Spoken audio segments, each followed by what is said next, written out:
जैसे मान लो कि आपकी 2 दिन पढ़ाई छूट जाती है, तो आप इतने अस्त व्यस्त हो जाते हैं, आप मेंटली इतने डिस्टर्ब हो जाते हैं कि वापस पटरी पे पढ़ाई नहीं आ पाती है। तो बेहतर ये होता है कि आपका दिनचर्या सबसे बढ़िया होनी चाहिए। तो दिनचर्या जब बढ़िया होती तभी व्यक्ति थोड़ा सकारात्मक रह पाता है। आप नोट करना, आप कहीं से 2 दिन चले जाओ कहीं पे, ठीक है, वापस तीसरे दिन आओगे ना तो आपको इतना बुरा फील होगा कि पता नहीं क्या कुछ खो गया है हमारा, और आप वापस उस रिदम में नहीं आ पाते हो। ठीक है, तो दिनचर्या जो है वो लास्ट 1 महीना बहुत ज़्यादा ज़रूरी होती है ठीक करनी। ठीक है, तो दिनचर्या को व्यवस्थित कैसे रखना है, तो सबसे पहली चीज़ ये है कि आपको आवागमन बंद कर देना चाहिए। आवागमन बंद कर दो, मतलब कहीं आना जाना नहीं अभी। क्यों? क्योंकि आप आना जाना करोगे तो इससे क्या होगा कि डिस्टर्बेंस होगा, और ऐसे समय में ये बहुत लास्ट का जो समय होता है ना, ये बहुत ही महत्वपूर्ण समय होता है। और ऐसे समय में अगर आप कहीं आओगे जाओगे, सामाजिक उत्सव सोशल वगैरह होंगे, तो आप मेंटली इतने डिस्टर्ब होंगे कि आप वापस गति आते आते 2-3 दिन और लग जाते, तो 5-6 दिन का सीधा डिस्टर्बेंस हो जाता है। ठीक है, और लास्ट का 1 महीना, अब एक मिनट बड़ा महत्वपूर्ण होता है, तो आपका आवागमन बिल्कुल बंद हो जाना चाहिए। ठीक है, पहली बात।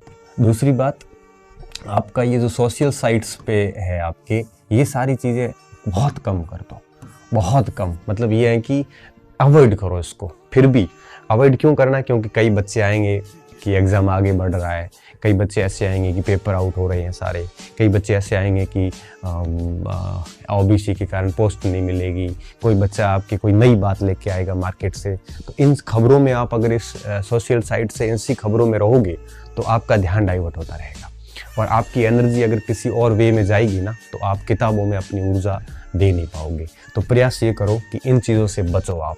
ठीक है, हालांकि थोड़ा बहुत देखो, आप बिल्कुल सोशल साइट से दूर हो नहीं सकते, लेकिन लिमिट कर सकते हो आप। कई सारे नोट्स आएंगे इस समय, कई सारी पीडीएफ घूम के आएगी कोचिंग्स की, कई सारी चीज़ें इधर उधर से आएगी, कोई काम की नहीं है। आप अपने मटेरियल पे विश्वास कीजिए और पढ़ते जाइए। इसलिए मैं कह रहा हूँ कि इन चीज़ों से अब बच के रहना।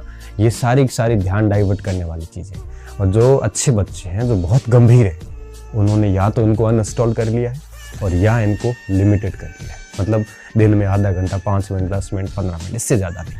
ठीक है, तो सबसे बढ़िया काम ये करिए ताकि आप अपनी दिनचर्या इससे प्रभावित होती है।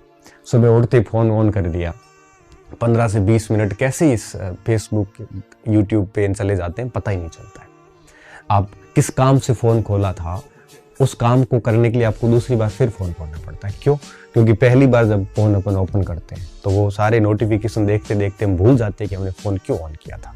फिर दूसरी बार फ़ोन खोल के देखते हैं कि हम किस लिए फ़ोन खोल रहे हैं। तो 1 घंटा 2 घंटे इतने जल्दी निकल जाते हैं सोशल साइट्स पे डूब के हम उसको देखते हैं चीज़ों को। तो आपकी पूरी दिनचर्या प्रभावित होती है। जैसे सुबह 6 बजे उठे, 7 बजे उठ के अगर 1-2 घंटे ही फ़ोन पे ख़त्म हो गए ना, तो पूरा दिन दिमाग ख़राब रहेगा कि यार सुबह समय ख़राब कर दिया। तो ये दिनचर्या को प्रभावित करता है ये सारे सोशल साइट्स। इन चीज़ों से दूर रहिए। तीसरी बात, नकारात्मक लोग जितने भी हैं उनसे दूर रहिए, नकारात्मक से दूर रहो। क्यों? क्योंकि ये लोग आपको इतना डरा देंगे कि आपकी बढ़िया तैयारी होने के बावजूद